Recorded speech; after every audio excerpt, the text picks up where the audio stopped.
আসসালামু আলাইকুম। প্রিয় দর্শক, অন্য মঞ্চের আলাপচারিতায় আপনাদের সকলকে আমন্ত্রণ জানাচ্ছি।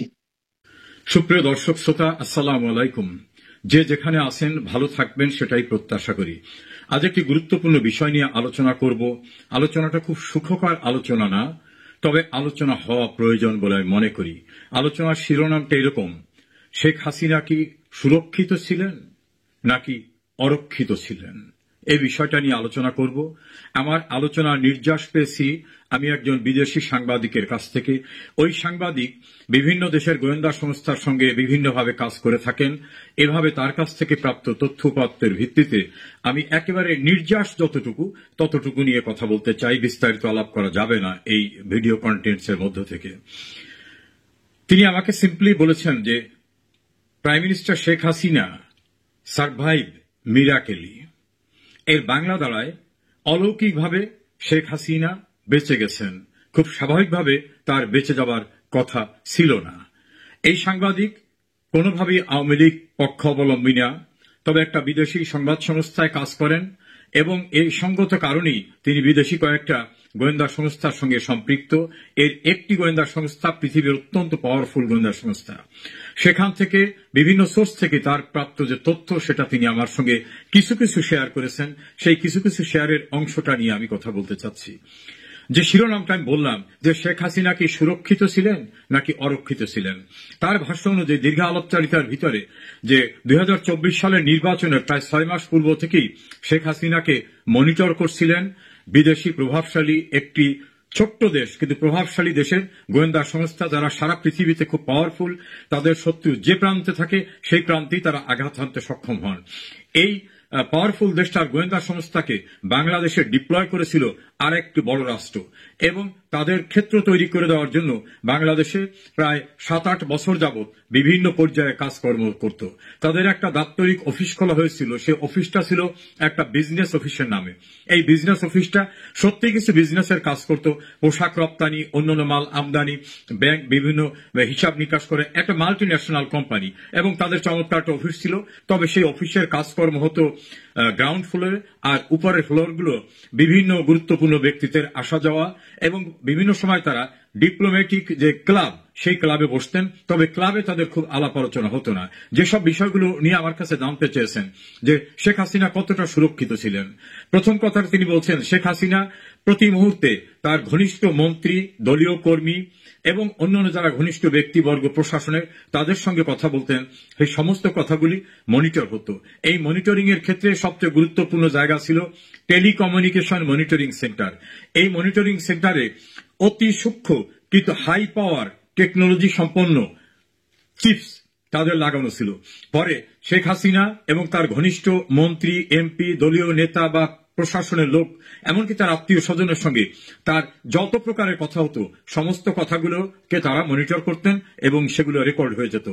আর বাংলাদেশের টেলিকমিউনিকেশন মনিটরিং সেন্টার এমন সূক্ষ্ম প্রযুক্তিকে কোনোভাবেই কখনো মনিটর করতে পারেননি। মাঝে মধ্যে ছোট ছোট সাউন্ড হলেও তারা ধরে নিয়েছেন যে এখানকার যে মেশিন সেই মেশিনের কর্মকাণ্ডের সাউন্ড। এবং এই ক্ষেত্রে ওই অফিসে ডিপ্লয় করা হয়েছিল খুবই এক্সপার্ট টেকনিক্যাল একাধিক স্টাফকে, যে স্টাফগুলি কখনোই আওয়ামী লীগের রাজনীতি করে না, কিন্তু দৃশ্যমানভাবে তারা আওয়ামী লীগের টেলিকমিউনিকেশন, শ্রমিক ইউনিয়ন, অন্যান্য ইউনিয়নের কর্মকর্তা হিসাবে বিভিন্ন সময় আবির্ভূত হয়েছেন এবং একাধিক অফিসার সেখানে ডিপ্লয় করা ছিল। কখনোই তারা এই বিষয়টা কাজ করতে পারেনি। দ্বিতীয় মনিটরিং হয়েছে প্রধানমন্ত্রী বাসভবন এবং তার অফিসের যে সকল দপ্তরগুলোতে তিনি বসতেন, সেই সকল দপ্তরের সকল টেবিলে, সকল জায়গায় যিনি তিনি মুভ করতেন, সব জায়গায় অত্যন্ত হাই পাওয়ার টেকনোলজির এই চিপস গুলো লাগানো ছিল। ফলে তার সমস্ত অ্যাক্টিভিটিস গুলো তারা অনুসরণ করতে পারতেন।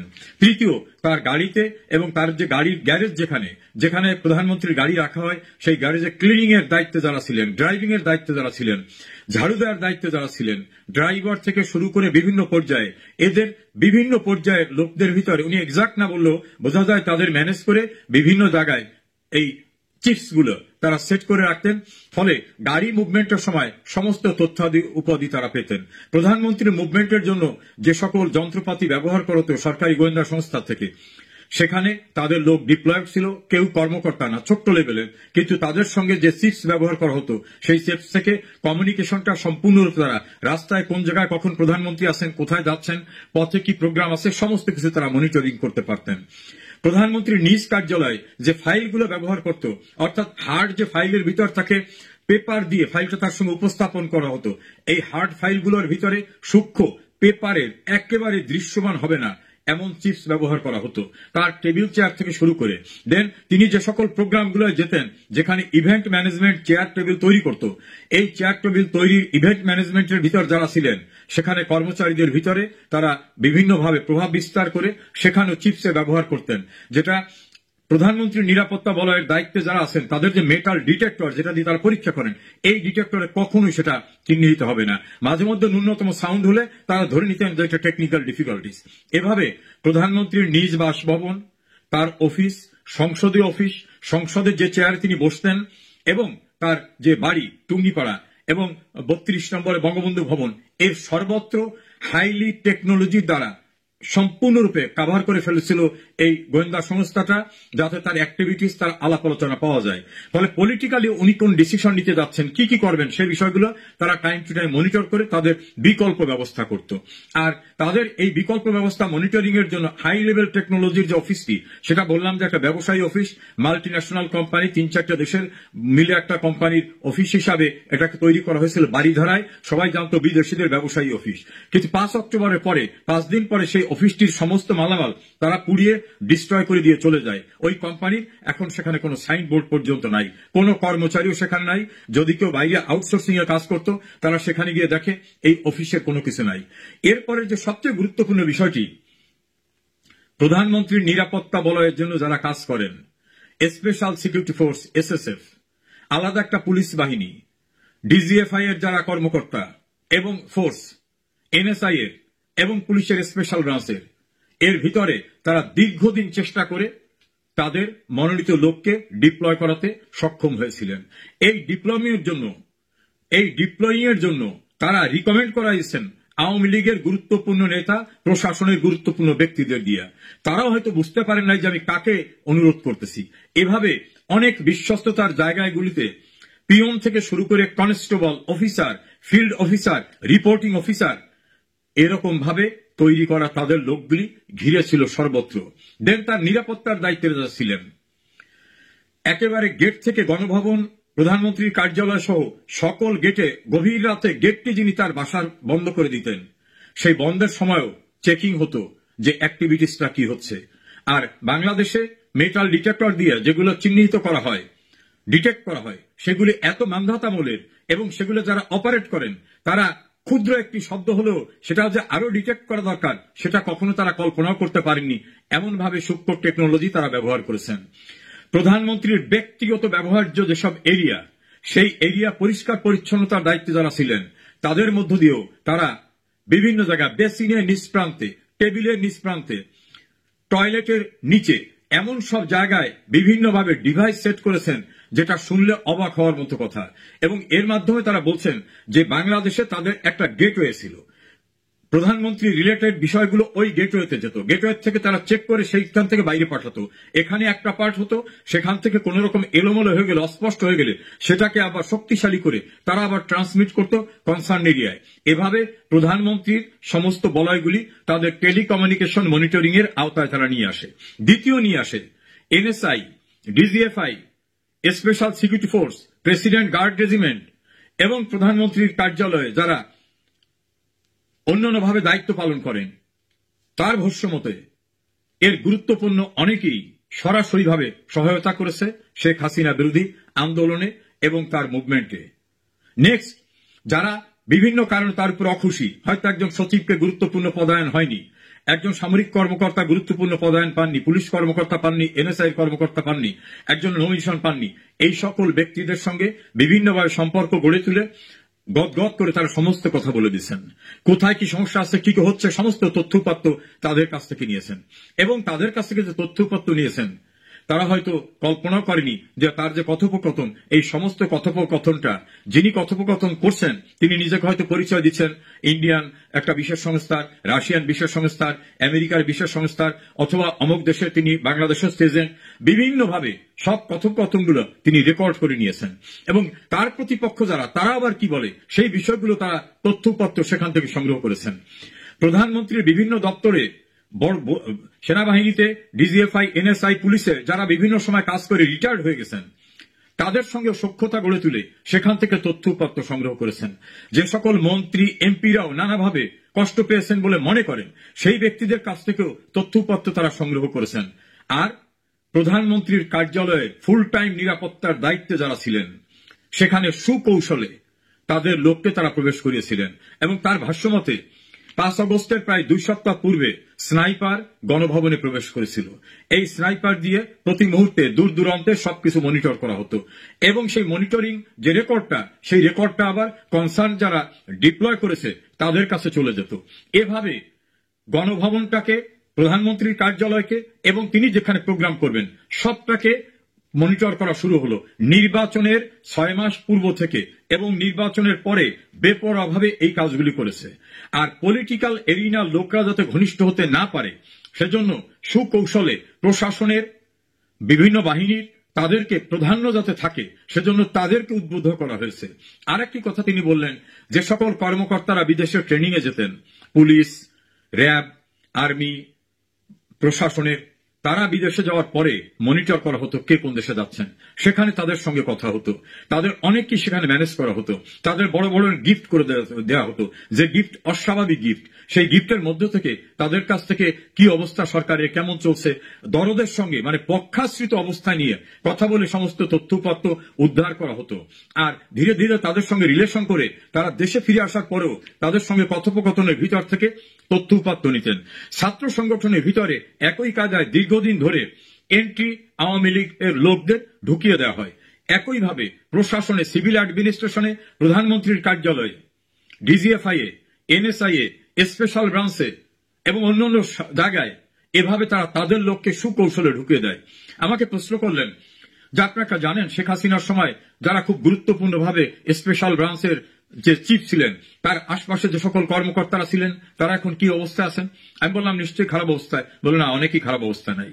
সেনাবাহিনীর ভিতরে অনেকেই খারাপ অবস্থা নাই, অনেকে নানা কারণে রিটায়ারমেন্টে পাঠানো হলেও তাদেরকে বিভিন্ন জায়গায় প্রোভাইড করা হবে বা প্রোভাইড করা হচ্ছে। এভাবে রাজনীতিতেও যে সকল ব্যক্তিরা বিভিন্ন রকম দূরবর্তী দৃষ্টি দেখে কর্মকাণ্ডে যেতে পারত, তাদের সম্পর্কে বিষিয়ে তোলার মতো বিভিন্ন রকম মেরুকরণে কাজ করত এই যে একটা মেটিকুলাস প্রোগ্রাম যারা করেছেন তাদের ভিতর থেকে। ফলে প্রধানমন্ত্রীকে তারা অনেকটা ডিপেন্ডেন্ট করে ফেলছিল প্রশাসনের উপরে এবং বিভিন্ন বাহিনীর উপরে। এই বাহিনীর যারা শীর্ষস্থানীয় কর্মকর্তা, আমাকে যিনি কথা বলেছেন তার ভাষ্য অনুযায়ী এদের 90% প্রধানমন্ত্রী শেখ হাসিনার লোক ছিলেন না। এমনকি শেখ হাসিনা বাংলাদেশ থেকে বেরিয়ে যেতে পারবেন নির্বিঘ্নে, এটাও যারা মেটিকুলাস ডিজাইন করেছিল তারা এটা কল্পনাও করেননি। শেখ হাসিনাকে কোনোভাবেই দেশের বাইরে যেতে দেওয়া হবে না, তাকে ক্ষমতা থেকে এবং সহজ সরল ভাষায় বলা যায় দুনিয়া থেকে সরিয়ে দেওয়া হবে। আর তিনি চলে যাওয়ার পর কে কি করছে এটা তো জানার বিষয় না, এমন পরিকল্পনা ছিল। সে কারণে তিনি রিপিটেডলি বলছেন যে survival of Sheikh Hasina was meticulous and by the blessing of creator. তার ভাষায় ক্রিয়েটর, আমি বলবো যে আল্লাহর রহমতে অলৌকিকভাবে শেখ হাসিনা বেঁচে গেছেন। আরেকটা জিনিস তিনি বললেন যে উনি দীর্ঘদিন ক্ষমতায় থাকায় ওনার নিরাপত্তা বলয়, বিশেষ করে রাজনৈতিক নিরাপত্তা, প্রশাসনিক নিরাপত্তা, বিভিন্ন বাহিনীর নিরাপত্তা, এগুলোকে উনি ছেড়ে দিয়েছিলেন। কোনো বিশেষ কেয়ারিং হয়নি, পরীক্ষা নিরীক্ষা হয়নি যে যে লোকটি বিদেশে যাচ্ছে তার সঙ্গে কার কথা হয়, ওনার সিকিউরিটির দায়িত্বে যারা আছে ওর টেলিফোনে কোথায় কার সঙ্গে কথা হয় সেগুলো কি কখনো মনিটর হয়েছে? ওনার অফিসে গুরুত্বপূর্ণ পদে সিভিলে যারা আছে তার ফ্যামিলি মেম্বাররা তাদের টেলিফোনে কার সঙ্গে কথা বলেন, তার বাসায় কারা বেড়াতে আসেন, তারা কার বাসায় যান সেখানে কি আলাপ আলোচনা হয়, তাদের কি মাইক্রোস্কোপিক ওয়েতে খেয়াল করা হতো? উনি বিশ্বাস করেছেন, বিশ্বাসের উপর রেখেছেন। এই বিশ্বাসীরাই যখন ঘাতকের ভূমিকা অবতীর্ণ হয় তখনই কিন্তু তাদেরকে বলা হয় বিশ্বাসঘাতক। তার ভাষ্যমতে শেখ হাসিনা অলৌকিকভাবে বেঁচে গেছেন। আর যদি আধা ঘন্টা দেরি হতো তাহলে যে হেলিকপ্টারে উনি উড্ডয়ন করেছিলেন সেই হেলিকপ্টারও ভূপাতিত হয়ে যেতে পারত, এটাই স্বাভাবিক ছিল। আর স্নাইপার নিয়ে যারা ছিল তারা স্নাইপার দিয়ে শুধু ছবি তোলার জন্য ছিল না, স্নাইপারের মাধ্যমে তারা কাজ করার জন্য ট্রেইনড আপ ছিল। এবং এই স্নাইপার গণভবনে প্রবেশ করেছে 5 তারিখে না, তার পূর্বেই গণভবনের ভিতরেই ছিল এবং সর্বত্রই তারা বিরাজমান ছিল। এই ভিতরে ঢুকে সবার সঙ্গে মিশে শেখ হাসিনার আস্থা অর্জন করে উনি বললেন যে ওনার ফাদারের হিস্ট্রিতে দেখা যায় তিনিও যাদেরকে বিশ্বাস করতেন শতভাগ বিশ্বাস করতেন, কিন্তু একটু দায়িত্বশীল জায়গায় যাওয়ার পরে যে এই বিশ্বাসী লোকগুলোকে যে মনিটর করতে হয়, স্তরে স্তরে তাদেরও যে পরীক্ষা করতে হয়, সেই পরীক্ষা নিরীক্ষা কি তাদের হতো? ওনার যারা ডিউটি করতেন গতানুগতিকভাবে তারাই ডিউটি করে গেছেন, তাদের কি পরিবর্তন করা হয়েছে? নিত্য নতুন লোক আনা হয়েছে, সেই লোকদের পরীক্ষা করা হয়েছে, তাদের ব্যাকগ্রাউন্ড কি এগুলো পরীক্ষা করা হয়েছে? সবকিছু মিলে তিনি আরো কিছু ভয়ঙ্কর কথা বললেন। সেই কথাগুলি পাবলিকলি বলা সুখকর হবে না, সে কারণে বললাম না। তবে তার বক্তব্য রাজনৈতিকভাবে তিনি নির্ভরশীল হয়ে পড়েন নাই অনেকের উপরে। তিনি যাদের উপর নির্ভর করছেন তারাও অনেকে সেই রকম যোগ্যতা ছিল কিনা, অথবা তারাও বিরক্ত ছিল কিনা, অথবা তাদের দূরদৃষ্টি ছিল কিনা। প্রশাসনে যাদের উপর নির্ভর করেছিলেন তারা সুকৌশলে বিরাজনীতিকরণের দিকে যে তাদের মধ্য দিয়ে সবকিছু হোক এরকম চিন্তা চেতনা করছেন। বিভিন্ন বাহিনীর কর্মকর্তারা এমনকি ডিজিএফআই এবং এনএসআই এর ব্যাপারে সুনির্দিষ্ট করে বলছেন সেখানে টপ লেভেলে যারা ছিলেন এর অধিকাংশ ছিলেন এন্টি শেখ হাসিনা সেন্টিমেন্টের লোক, কিন্তু তারা তীব্রভাবে আওয়ামী লীগ করে সেখানে অবস্থান টিকিয়ে রেখেছিলেন এবং তাদের রিকমেন্ড কাদের দিয়ে করানো হবে সে ব্যবস্থাও করানো হয়েছিল। এভাবে তার ভাষ্য অনুযায়ী শেখ হাসিনা কার্যত সুরক্ষিত ছিলেন না, রাজনীতিতে না, প্রশাসনে না, ল এনফোর্সমেন্টে না, বিভিন্ন বাহিনীতেও না। তিনি ছিলেন সম্পূর্ণরূপে অরক্ষিত। তবে কোনো না কোনো কারণে তিনি অলৌকিকভাবে বেঁচে গেছেন। আমার বক্তব্য হয়তো তিনি অনেক ভালো কাজ করেছেন, সে কারণে অলৌকিকভাবে আল্লাহ তার কুদরতি শক্তি দিয়ে তাকে বাঁচিয়ে রেখেছে।